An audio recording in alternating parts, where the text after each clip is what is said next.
भरत के लौट जाने पर सत्य प्रतिज्ञ जितेंद्रिय श्रीमान राम ने वहां पर पुनः नागरिक जनों का आना जाना देखकर एकाग्र भाव से दंडकारण्य में प्रवेश किया। उस महान वन में पहुंचने पर कमल लोचन राम ने विराट नामक राक्षस को मारकर सर्वंग सुतीक्ष्ण अगस्त्य मुनि तथा अगस्त्य के भ्राता का दर्शन किया।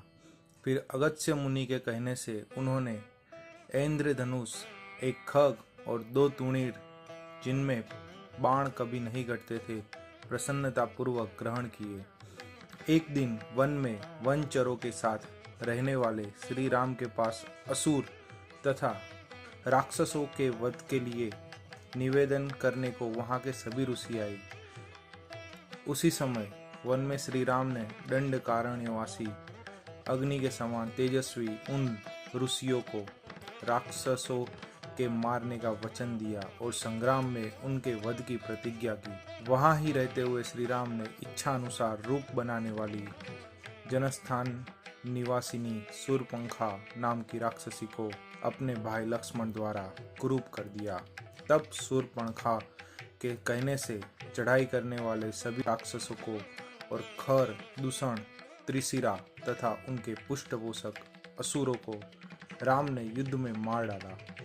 उस वन में निवास करते हुए उन्होंने जनस्थानवासी 14,000 राक्षसों का वध किया। तदंतर अपने कुटुंब का वध सुनकर रावण नाम का राक्षस क्रोध से मूर्छित हो उठा और उसने मारीच राक्षस से सहायता मांगी। यद्यपि मारीच ने यह कहकर कि रावण, उस बलवान राम के साथ तुम्हारा विरोध ठीक नहीं है, रावण को अनेकों बार मना किया, परंतु काल की प्रेरणा से रावण ने मारीच के वाक्यों को टाल दिया और उसने साथ ही राम के आश्रम पर गए। मायावी मारीच के द्वारा उसने दोनों राजकुमारों को आश्रम से दूर हटा दिया और स्वयं राम की पत्नी सीता का अपहरण कर लिया। उसने जटायु नामक क्रूर वध भी कर दिया। तत्पश्चात जटायु को आहत देखकर और सीता का हरण सुनकर रामचंद्र जी शोक से पीड़ित होकर विलाप करने लगे। उस समय उनकी सभी इंद्रियां व्याकुल हो उठी थी।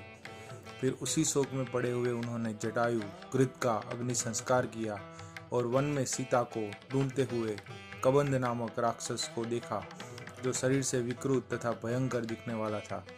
महाबाहु राम ने उसे मारकर उसका भी दाह किया, अतः वह स्वर्ग को चला गया।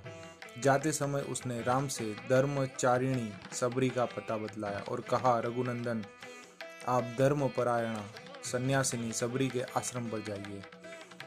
शत्रुहंता महान तेजस्वी दशरथ कुमार राम सबरी के यहाँ गए। उसने इसका भली भांति पूजन किया।